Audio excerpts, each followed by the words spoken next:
Read and pause বলতে বলুন।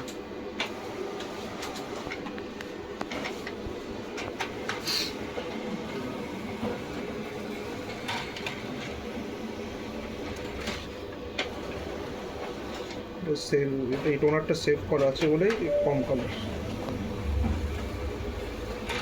এই তো এখানে স্পেসটা হয়ে গেল, বে স্পেস সিন হয়ে যাচ্ছে সবেতেই, তাই তো তাই। এটাই কি ওয়ার্ডটা কি এরকমই নাকি বেসিনে যেমন এখানে তো বেসিন ঠিক আছে।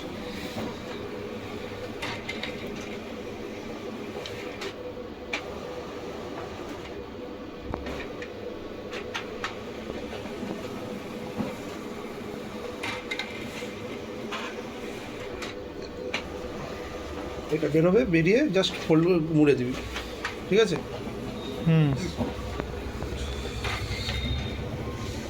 টেবিল টপ বেল সব কটাতেই দেখছি তাই। অরিজিনাল ওখানে কি ওরকমই আছে? যা থাকবে তাই পাওয়া যাবে। যেমন এরকমই তো আসবে না।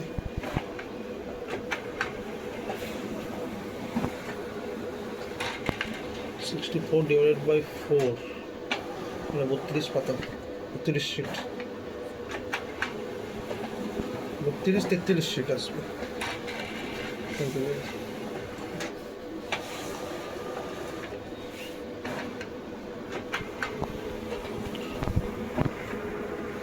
বোঝা যাচ্ছে না ওটা। এটা আরে ইঙ্ক সেভার মোডে করেছে তো, ইঙ্ক সেভার মোডে বেরোচ্ছে তো। আচ্ছা, ইঙ্ক সেভার মোড। হ্যাঁ হ্যাঁ, এটা তো আমার ফাইনাল কপি না তো।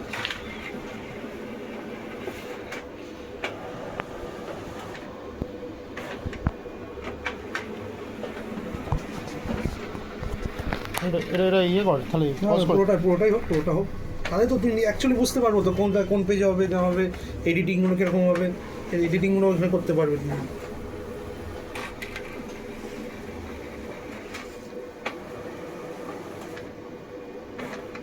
ওই তো গেছে।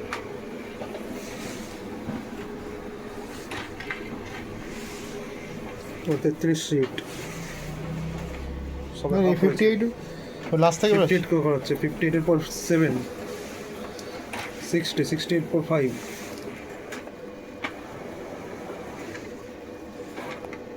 এটা 33 শিট বেরোবে, 16 হচ্ছে।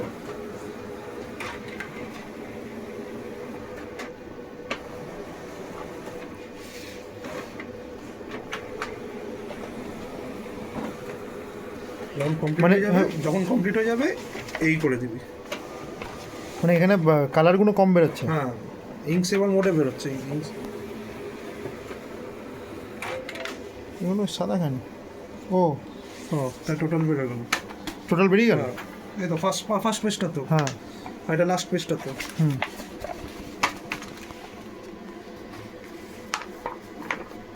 জাস্ট ফর ডেমো পারপাসে আমি বুকলেট করেছি। এবার এটা কভার পেজ, মানে এই শিটটা কভার পেজ হবে, এটা আলাদা, এটা আলাদা ফাইল করতে হবে, আর এইটা আলাদা ফাইল করতে হবে, বুক কিন্তু কভার